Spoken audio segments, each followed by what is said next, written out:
And the California governor's push to get the National Guard out of L.A. heads to a courtroom tomorrow. Gavin Newsom asked for a temporary restraining order. The judge denied that request, but did agree to hear arguments. Democratic Senator Alex Padilla from California was on the takeout with Major Garrett last night, slamming the president's response to those demonstrations.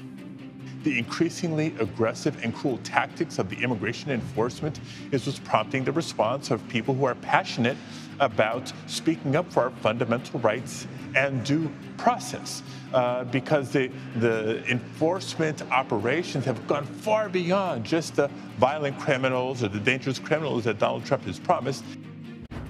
For more on the situation in L.A., let's connect now with CBS News correspondent Jonathan Vigliotti. Good morning, Jonathan. We know the governor's pushing to get the National Guard out of L.A., but you've spoken with the city's police chief. What did he have to say about the president's decision to deploy troops there? Yeah, Errol, good morning to you. The police chief telling me that that move was unnecessary, going on to say that the National Guard at no point has provided assistance to them since the Guard arrived here on Sunday. We're actually here outside the staging area for the Guard troops. 4,000 have been deployed to downtown Los Angeles. We have not seen in our reporting the National Guard out on the streets. Instead, they've been primarily focused on federal buildings. In fact, their very presence has attracted more protesters, and we have watched as the LAPD has stepped in to assist holding those protesters back. The police chief saying at no point has there also been coordination with the federal government. Take a listen to our exchange. We don't need the National Guard, and they're not here to help us right now. They're here to facilitate what the federal agencies are doing on the immigration front. See, I'm confused because President Trump said that they were brought in to assist with the protests. Yeah, well, that's not our understanding.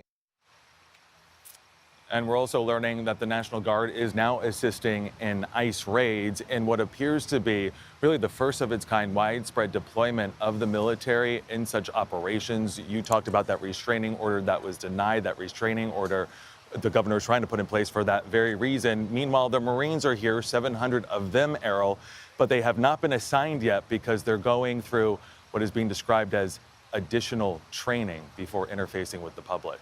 Errol? Interesting. Jonathan, with that live report for us from L.A. just past 4:30 in the morning there. John, thank you. As anti-ICE protests spread across the country, President Trump is warning against protests at his upcoming military parade, saying they will be met with force. The President and Defense Secretary Pete Hegseth were at Fort Bragg yesterday to kick off Army anniversary celebrations. Retired U.S. Army Lieutenant General Russell Honoré joined the Daily Report last night to talk about how service members typically feel about parades and deployment within the U.S. Two missions soldiers don't like.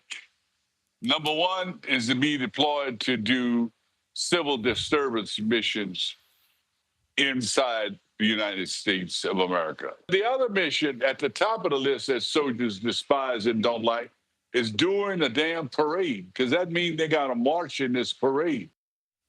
CBS News senior White House and political correspondent Ed O'Keefe is tracking the latest for us and joins us from the White House with more. Ed, good morning to you. We heard General Honoré there, but I know that earlier you had mentioned this week that politically, you know, the law and order approach, if we call it that, for President Trump on immigration kind of works for him. But what concerns are you hearing about this potentially escalating?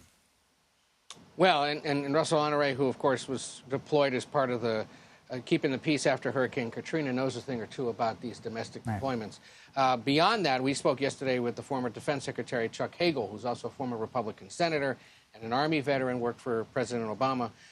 And we asked him, you know, if you're a military officer, senior officer, who hears the president say, if you're going to protest across the country, I'm going to deploy troops, what might that officer be thinking? What they start to think, Hagel suggested, is that there may come a point soon where the president orders them to do something here inside the United States that becomes an order they feel the need to defy, and that could be a real career-ending moment and a nightmare scenario for some of these officers who understand that, you know, that there are limits to what exactly the military can or should do in the United States itself versus when it's deployed overseas.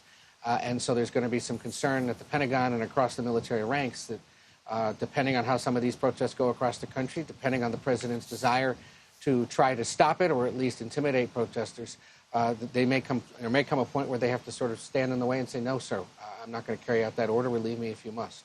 Yeah, important to think of the perspective of those in the military. Ed, thank you for that.